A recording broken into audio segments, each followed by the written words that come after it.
Good morning, everyone. It's Miss Finnegan here, and welcome to day 6 of our flexible learning model, Instruction from Home. I miss you all, and it is very hard to be away from you right now, but I'm so happy that I can communicate with you with our videos, our Flipgrids, and through email and comments.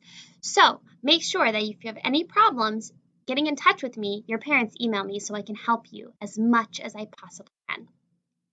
Okay, now that it's day 6, before we go over our learning objectives, we're going to start with another quote of the day. Now, what I noticed in my other videos is that my quotes were all backwards based on the way my camera is recording. So I found one online that I want to show to you. Our quote of the day is, start each day with grateful heart. I absolutely love this quote. I love this quote because right now we have to really think about all of the things that we can be grateful for. And I'm going to tell you a few things I'm grateful for. I am grateful that I am home, safe, and healthy. I'm also grateful for what a beautiful weekend it was because I was able to get outside and take a walk, and I was able to sit outside and read a little bit. I want you all today to think about all of the things that you can be grateful for, and maybe you can share them with me on Flipgrid. Okay, now that we all have that beautiful mindset, let's hop into our learning objectives of the day. I added another slide in our slideshow to show that it is week 2 of flexible learning, and it is day 6. Just like every other day, we're going to start with reading. During reading, we're going to talk about our favorite part of our stories. So, day 6, write a paragraph describing your favorite part of the story. Use details to explain why this part was your favorite. This is your opinion, so think about opinion essays. That means make sure you have evidence and examples. So, I am still reading Harry Potter and the Half-Blood Prince. Notice how I underlined my title and made sure that it was capitalized. So far, my favorite part is when Harry and Dumbledore go to recruit the new Defense Against the Dark Arts teacher. When they walk into his house, they think someone has broken in. All of the furniture is turned over and the pillowcases were sliced. I thought the Dark Lord was there to hurt him. It turns out the new teacher disguised himself as a couch. That made me laugh so hard. I absolutely loved this part in the book. So I told you a little bit about my favorite part so far, but I don't want to spoil anything, so you know that I'm very careful not to give anything away. Some of you may be still reading the same book from last week, and some of you may be picking to read something new. That's amazing. Either way, that is totally fine. Don't forget, you can also read on Epic, and listening to a book counts. It's not like in school where I sometimes say it's now time to read your book club book, or I want eyes on paper, pages for a little bit. Reading an audiobook and listening to it is just as good when you are at home. So please remember that you can do that. I know some of my friends are super excited that we can be listening to so many audiobooks. As long as you are understanding the story and writing to me about your reading and listening, I'm happy with that. Okay, let's learn about writing and what we're doing today. We're going to still be writing opinion pieces, and it's going to be all about revising and editing. Let me show you my example. So, at the bottom where it says day 6, I have a little poster clip out for you, revising and editing. Now remember, revising is when we make our piece sound better by adding and removing things that don't make sense, or maybe substituting words that are stronger than the other words we've used. Editing is when we make our piece look better. Do we have capital letters? Do we have punctuation? And did we spell the absolute best we could? So I've made an example of my intro and my reason 1 paragraph about going to school versus flexible learning. Here's my example. Going to school is better than flexible learning at home. Have you ever had to do all of your schoolwork at home? I highlighted this in green to remind you, when we have a lead into our opinion piece, it's really great to start with a question. It gets your reader thinking. So go ahead and make sure when you revise and edit your piece that maybe you can highlight that for me so I can see a great question in your first paragraph. Okay, my students have to learn at home right now through flexible learning, and it is much harder to do than going to school. Going to school to learn is better because the students and teachers can see each other. The students and teachers have proper materials to teach and learn, and the teachers can help the students much better when they're right next to them. Flexible learning is not my favorite. Here's my reason 1 example. In blue, I have changed the blue letters because those are all of my examples for my reason. So as you can see just right now, you see 3 sentences highlighted in blue, meaning I have 3 examples to back up my first reason. And then the yellow highlighted I wonder if you know what that is. Let's wait till I read it, and I want you to think about it. Learning at school is much better than because students and teachers can see each other every day. For example, my students love to work in book clubs. They all read together and answer questions together. This makes reading time so much fun. While they are at home, they can't do that as easily. Also, many students love seeing their teachers every day. Have you ever had a teacher that just made you smile? Do you remember what that's called when you have a question right in the middle of your paragraph? It's called addressing your audience. So if you've addressed your audience in your paragraphs, which you should be doing, make sure you highlight it a different color so I can see it. Well, have you ever had a teacher that just makes you smile? Well, some of my students visit their old teacher, Miss Kelly, every morning and afternoon. They look forward to that each day. They can't see Miss Kelly during flexible learning. That is so unfair. My final example why learning at school is better than learning at home is the students can create awesome projects together at school. This year, my students created ice boats, hurricane houses, biome projects, and New Jersey brochures. The projects were so fun because they got to work together to create. At home, it is much harder to do that. Learning at school is way better when you get to see your friends and teachers every day. Now, I know that revising and editing sometimes seems like the most difficult part of our writing because we just want to be done. And especially at home, with me not going, okay, friends, reread. When you're done, you've just begun. You might want to rush through it. So maybe we need a little bit of help. I'm going to challenge you to do something different today for revising and editing.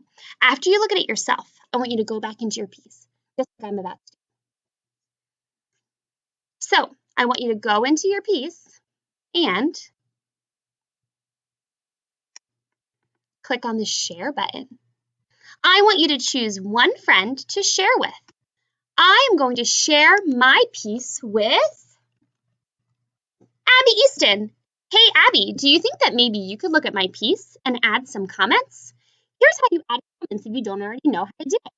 I'm sending mine right out to Abby, and Abby's going to have it in her shared with me. What folder is she going to have it in? Shared with me. Now, maybe Abby will highlight something she wants to comment on and pick on open comment. So I'm going to click on add a comment. And when I go and enlarge my screen again, it has this comment box.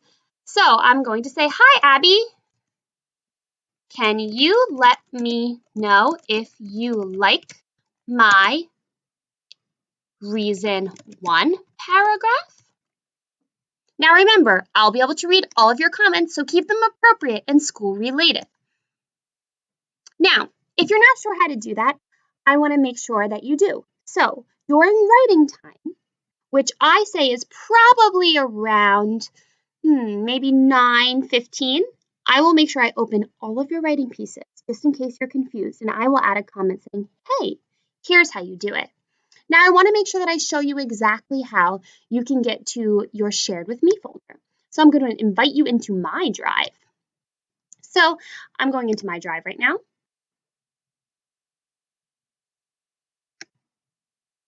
And here are my beautifully color-coded folders. And right over here, new, priority, my drive, shared drive. If I keep going down, I go to shared with me. When you guys click on that, if your buddy has shared something with you, it will pop up. So for example, recently, my friend, Miss D, shared something with me about conferences for students, so it's right here. Okay, that's how you do a shared with me document. So let's go on to our next activity, math. Today's math is going to be a name collection box. The name collection box of the day is 16. 16 is a fun number. I can already think off the top of my head 2 factors that I can multiply to make 16. One is a square fact, so that means it's the same factor both times. Could it be 3 times 3? Could it be 5 times 5? I think it's somewhere in between. So you'll do your name collection box. Try to do at least 6 to 10 different names for your name collection box. And the next thing you'll do for math today is the formula for area of rectangles worksheet. It looks like this. Now, the number 1 was a little confusing because I think what they're trying to have us do is increase the number of rows and columns. So as you see here, number 1 shows you 1 square. Then we have 4 squares. Then we have 9 squares. So I'm assuming what these directions are is 1 square would be 1 row and 1 column. 4 squares would actually be 2 rows and 2 columns. 9 squares is 9 rows and 9 columns. Oh, I'm sorry. 3 rows and 3 columns. 2 rows and 2 columns. Now, if we have 1 row and 1 column, 2 rows and 2 columns, 3 rows and 3 columns, the next pattern would be 4 rows and 4 columns. So if I do 4 rows and 4 columns, oh, isn't that interesting? That reminds me of our name collection number of the day. 4 rows and 4 columns. 4 times 4 equals 16. So just because that one was tricky, I wanted to do it for you. Sorry that my boxes are not as beautiful as they possibly could be. You guys do your best too. So you're going to finish this worksheet, and then you will have a similar worksheet on the back that looks like this. Now remember, you can also do, and you should be doing, extra math challenges through doing math games. Now, some of you might be working on doing some games at home with your cards, but we can also do extra math, everyday math games on edm.com. We can do Johnny's Math Page, and we can do Freckle. I almost forgot about Freckle. So make sure that you're doing some games to help practice your facts too. Okay, so that's your math time. And that brings us to our last activity of the day. Now, before we get into our heritage project, I want to make sure you all know how to get to those social studies stories, because I'm not sure if everybody has been listening to them, and this week would be a perfect opportunity to start. So I'm going back to our agenda screen. Look here, it says listen to a story. When I click on it, it will open up to the Social Studies Flexible Learning read-alouds. There are so many different stories to read. If you haven't already done so, make sure you listen to 1 or 2 today, especially today because our activity in our Heritage Project is pretty short. This book, I was really hopeful that I'd be able to read it to you in class. This is how we do it. But I'm going to play a short little clip because it's one of my favorites.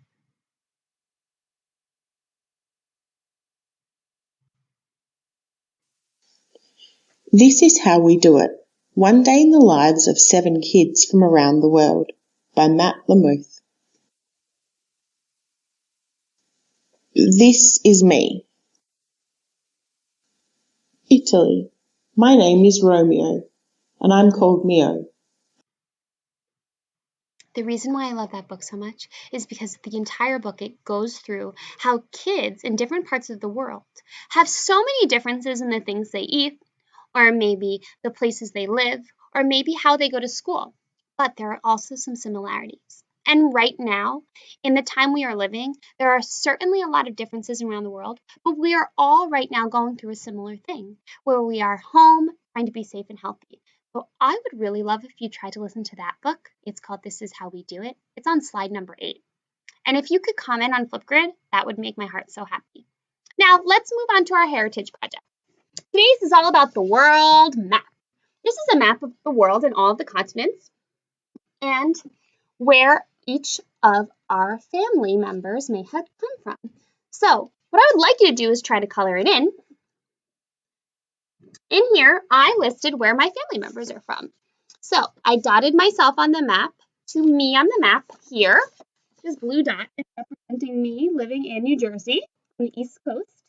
Then, if I travel over to Europe, where most of my ancestors are from, I have Hungary, the Czech Republic, Ireland, and Portugal.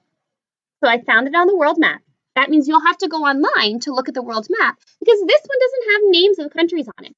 Do your best to estimate. I actually had trouble too finding exactly where Hungary was and exactly where Czechoslovakia or the Czech Republic is, but I used my best judgment and I found it pretty close.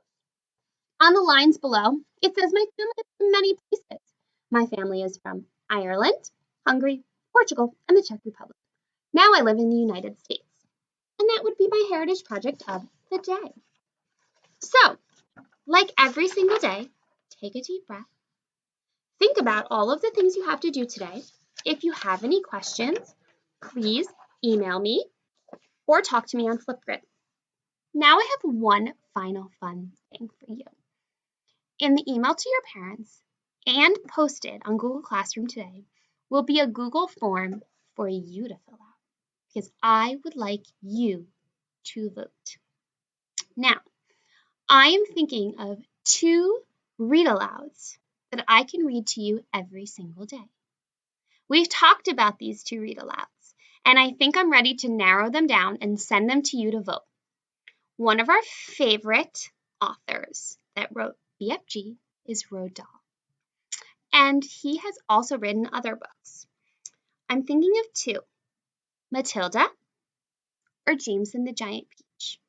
I would like to start reading this book so you guys can sit for 30 minutes and listen and choose that, or maybe not 30. That would be a long time to read to you without any audience. Maybe a little bit shorter than that, but we'll work through that.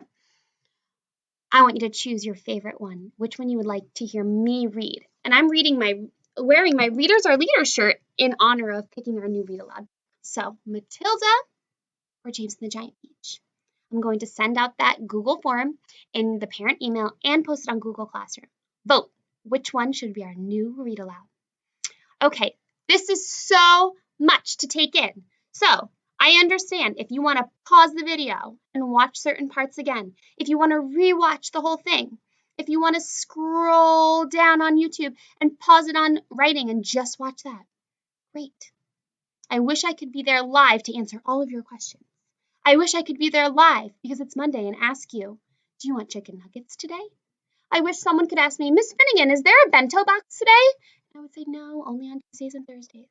But so far, I'm still excited that I get to speak to you on Flipgrid. So remember, have an awesome day and have a grateful heart.